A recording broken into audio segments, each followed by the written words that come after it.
So, NU at saka DLSU, no? So, round 2 na ata to. Round 2 na to ng UAAP ata. So, hindi natin alam kung round 2 na to o dulo ng round 1. But maganda yung pinakita ng DLSU. Kasi undermanned itong NU.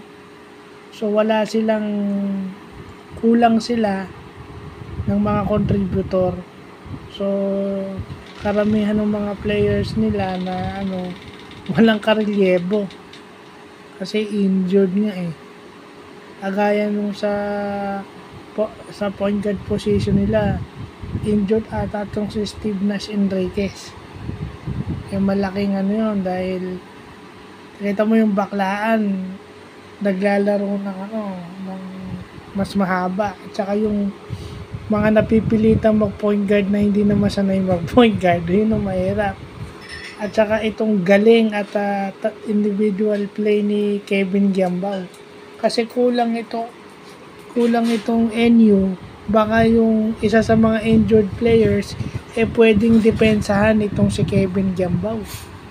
Kasi pag hindi mo dinidepensahan to, tingnan mo triple-double.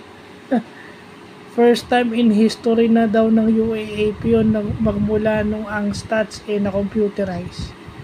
First time daw na non-guard, ibig sabihin first time na hindi guardia ang nakapag-score ng triple-double. I mean, KQ o Kevin Giambao is a point forward. So considered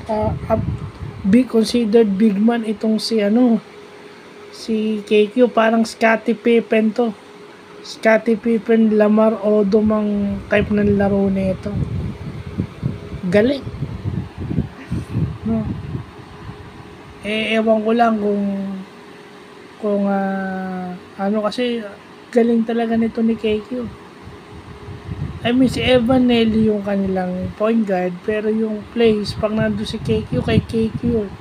Si KQ yung sentro ng Si KQ yung sentro ng play. Siya magde-decide kung titira siya and kung papasa siya. Yun ang minaximize ni Coach Topex yung individual play, yung passing skills nito ni KQ. Kasi big man siya, so scoring at saka rebounding. Pero yung passing niya, it's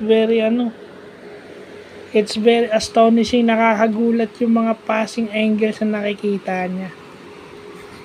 So dun sa mga big man na gustong matutong pumasa, kasi idol ata nito si Nikola Jokic. Idol ata niya si Jokic. Yeah, so sa mga big man na o mga forward yung laro, forward center ang laro na matutong pumasa, pwede nyong gawing template itong laro ni Kevin Giambao ng Lasal. Kung gusto nyo talagang magkaroon ng model yung sa passing game ng isang big man, Kevin Giambao idol to.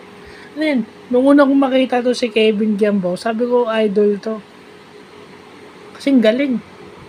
Lahat nagagawa. Triple threat siya. Lalo na ngayon, gumanda pa shooting niya. Gumanda pa yung percentage niya sa 3-point shot. So, mas mahirap na siyang bantayan. So, yun lang po.